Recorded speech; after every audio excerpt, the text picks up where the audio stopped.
मैं doctor SR. Regar, सहायक आचार्य, राजकीय विधि महाविद्यालय अलवर में अध्यापन का कार्य करवा रहा हूँ।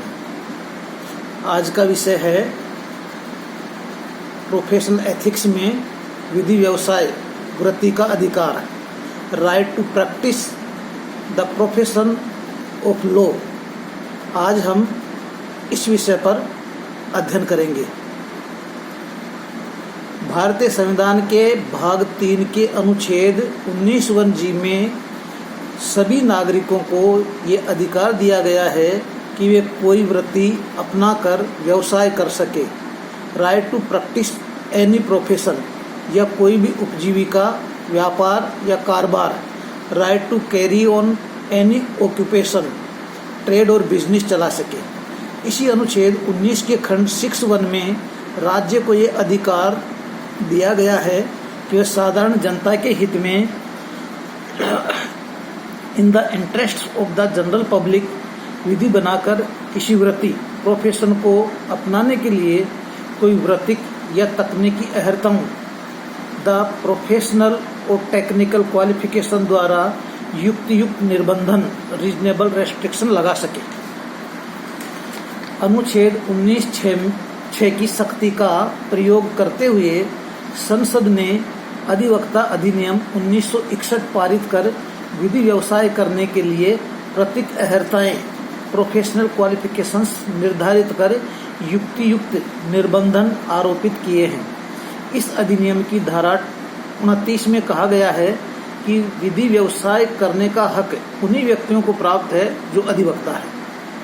इसी बात को धारा 33 में स्पष्ट किया गया है कि इस अधिनियम के लागू होने के पश्चात भारत के किसी न्यायालय में या किसी अधिकरण या व्यक्ति के समक्ष विधि व्यवसाय का हक किसी व्यक्ति को तब ही प्राप्त होगा जब उसका नाम इस अधिनियम के अधीन तैयार की गई और रखी गई अधिवक्ता नामावली में अधिवक्ता के रूप में दर्ज होगा। धारा 30 में इसे और अधिक स्पष्ट करते हुए कहा गया है कि प्रत्येक अधिवक्ता जिसका नाम राज्य की अधिवक्ता नामावली में दर्ज है वह समस्त राज्य क्षेत्रों के निम्न स्थानों पर साधिकार विधि व्यवसाय करने का हकदार होगा। सभी न्यायालयों कोर्ट्स में, जिनमें उच्चतम न्यायालय भी सम्मिलित है, किसी ऐसे अधिकरण, ट्रिब्यूनल या व्यक्ति के समक्ष जो राज्य के न्यायालय साक्ष्य लेने के लिए वैध रूप से प्राधिकृत है, किसी अन्य ऐसे प्राधिकारी, अथॉरिटी या व्यक्ति के समक्ष जिसके समक्ष ऐसे अधिवक्ता विशेष विधि के अधीन विधि व्यवसाय करने का हकदार है।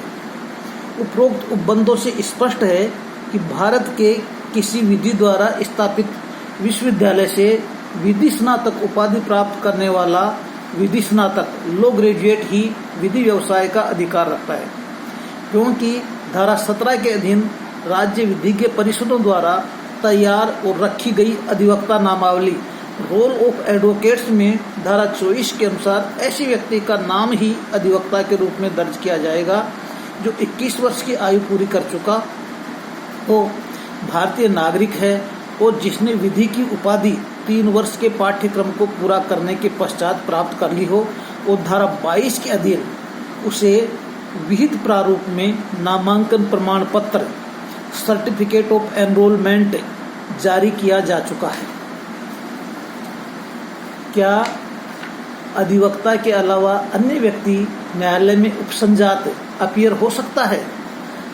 धारा 32 में प्रत्येक न्यायालय को ये शक्ति दी गई है कि यदि वह उचित समझे तो अपने समक्ष किसी विशिष्ट मामले, पर्टिकुलर केस में उपसंजात होने के लिए किसी ऐसे व्यक्ति को भी अनुज्ञा, परमिशन दे सकता है जो इस अधिनियम के अधीन अधिवक्ता के रूप में नामांकित नहीं है। इससे स्पष्ट है कि अधिवक्ता के अलावा अन्य व्यक्ति न्यायालय में उपसंजात अपीयर तभी हो सकता है जब किसी विशिष्ट मामले में उपसंजात होने के लिए वह न्यायालय इजाजत दे। क्या उच्च न्यायालय को कोई शक्ति प्राप्त है कि वे अपने राज्य के किसी अधिवक्ता के विधि व्यवसाय करने के अधिकार को नियम बनाकर प्रतिबंधित कर सके। धारा 34 में उच्च न्यायालयों को यह शक्ति दी गई है कि वे ऐसे नियम बना सके जिनका पालन करने पर ही कोई अधिवक्ता अपने राज्य के उच्च न्यायालय और अधीनस्थ न्यायालयों में विधि व्यवसाय कर सके। इस शक्ति के अंतर्गत उच्च न्यायालय अधिवक्ता द्वारा ली जाने वाली फीस के लिए भी नियम बना सकेंगे। कोई अधिवक्ता किन परिस्थितियों में विधि व्यवसाय का अधिकार खो देता है? कोई अधिवक्ता निम्न परिस्थितियों में विधि व्यवसाय का अधिकार खो देता है, जो इस प्रकार है। नंबर 1, धारा 26A के अनुसार यदि अधिवक्ता ने राज्य विधिज्ञ परिषद को अधिवक्ता नामावली से नाम हटाने के आशय का आवेदन किया है और तदनुसार उसका नाम नामावली से हटा दिया गया है, तो उसे हटाए जाने की तिथि के पश्चात वह व्यक्ति विधि व्यवसाय करने का अधिकार खो देगा।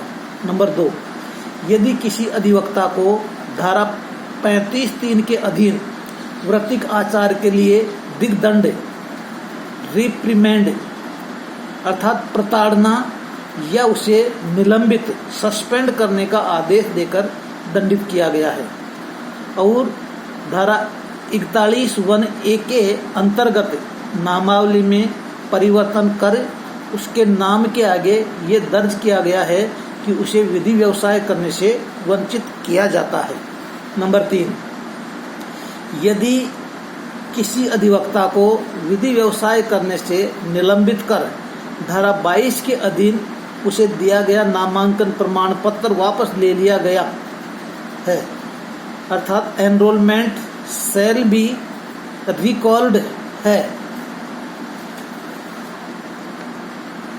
क्या अवैध रूप से विधि व्यवसाय करने वाले व्यक्तियों पर्सन इलीगली प्रैक्टाइजिंग को दंडित किया जा सकता है? धारा 45 में ये प्रावधान है कि यदि कोई व्यक्ति किसी ऐसे न्यायालय, न्यायाधिकरण या व्यक्ति के समक्ष विधि व्यवसाय करेगा जिनके समक्ष विधि व्यवसाय करने का वह हकदार नहीं है, तो उसे 6 मास तक की अवधि के कारावास से दंडित किया जा सकेगा। वृत्तिक संसूचनाओं, प्रोफेशनल कम्युनिकेशंस से आप क्या समझते हैं? भारतीय साक्ष्य अधिनियम द इंडियन एविडेंस एक्ट 1872 की धारा 126 में वृत्तिक संसूचनाओं को इस प्रकार संरक्षित, प्रोटेक्ट किया गया है। कोई भी बैरिस्टर, अटॉर्नी, प्लीडर या वकील अपने कक्षीकार क्लाइंट की अभिव्यक्त सम्मति के सिवाय ऐसी किसी संसूचना को जो उसे ऐसी हैसियत से नियोजन के अनुक्रम में या परियोजनार्थ उसके कक्षीकार क्लाइंट द्वारा या उसकी ओर से दी गई है अथवा कोई सलाह जो कक्षीकार को दी है, प्रकट करने के लिए किसी भी समय अनुज्ञात, परमिट नहीं किया जाएगा, बशर्ते ऐसी संसूचना अवैध प्रयोजन को अग्रसर करने के लिए या अपराध या कपट करने के लिए न हो। उपरोक्त प्रावधान से स्पष्ट है कि अधिवक्ता को विधि व्यवसाय करने के लिए ऐसा संरक्षण आवश्यक है। इस संरक्षण के अधीन उसे किसी न्यायालय में इस बात का साक्ष्य देने के लिए बाध्य नहीं किया जा सकेगा या साक्ष्य देने की अनुमति नहीं दी जाएगी कि उसे अपने कक्षीकार ने क्या जानकारी दी, उसने अपने कक्षीकार को क्या सलाह दी, उसके कक्षीकार ने कौन से दस्तावेज दिखाए। इसी प्रकार भारतीय साक्ष्य अधिनियम 1872 की धारा 129 में विधिक सलाहकारों से गोपनीय संसूचनाओं को भी संरक्षण प्राप्त है। इस धारा के अंतर्गत किसी व्यक्ति और उसके विधि वृत्तिक सलाहकार के मध्य कौन सी संसूचनाएं पारस्परिक दी गई हैं, उसे न्यायालय में प्रकट करने के लिए विवश नहीं किया जाएगा। ऐसा संरक्षण अधिवक्ता, प्लीडर के साथ साथ उनके वृत्तिक व्यवसाय में संलग्न नौकर, क्लर्क, स्टेनो आदि को भी प्राप्त है। क्या अधिवक्ता को विधि व्यवसाय करने के लिए वृत्तिक आचारों प्रोफेशनल एथिक्स का पालन करना अनिवार्य है? अधिवक्ता अधिनियम 1961 की धारा 7(1)(a) में भारतीय विधिज्ञ परिषद ये कर्तव्य आरोपित किया गया है कि वह अधिवक्ताओं के वृत्तिक आचार और शिष्टाचारों के मानक standards of professional conduct and etiquette for advocates निर्धारित करें। इस हेतु भारतीय विधिज्ञ परिषद को धारा 49(1)(c) में नियम बनाने की शक्ति दी गई है। भारतीय विधिज्ञ परिषद ने इसी शक्ति का प्रयोग करते हुए भारतीय विधिज्ञ परिषद नियम the bar council of India rules 1976 बनाकर लागू किए हैं। इन नियमों के अध्याय 2 में अधिवक्ता के विभिन्न कर्तव्यों को सूचीबद्ध किया गया है, जिन्हें अधिवक्ता के वृत्तिक आचार और शिष्टाचार के नियम कहा गया है, जो मुख्य रूप से इस प्रकार हैं। खंड 1 सेक्शन 1 अधिवक्ता के न्यायालय के प्रति कर्तव्य, duty of advocates towards the court. Second section 2 अधिवक्ता के कक्षीकार के प्रति कर्तव्य, duty of advocate towards the client. Third section 3 अधिवक्ता के प्रति प्रतिपक्षी के प्रति कर्तव्य, duty of advocate towards to an opponent. Fourth है सेक्शन 4 खंड अधिवक्ता के सहकर्मियों के प्रति कर्तव्य, duty of advocate towards the colleagues. इस प्रकार प्रत्येक अधिवक्ता का कर्तव्य है कि विधि व्यवसाय करते समय उक्त कर्तव्यों का पालन करे। यदि अधिवक्ता इन कर्तव्यों का उल्लंघन करता है तो वृत्तिक औचार प्रोफेशनल मिसकंडक्ट के लिए उसके विरुद्ध अनुशासनात्मक कार्यवाही चलाकर उसे दंडित किया जा सकता है। उक्त कर्तव्यों का विस्तृत अध्ययन हम आगे के अध्याय में करेंगे।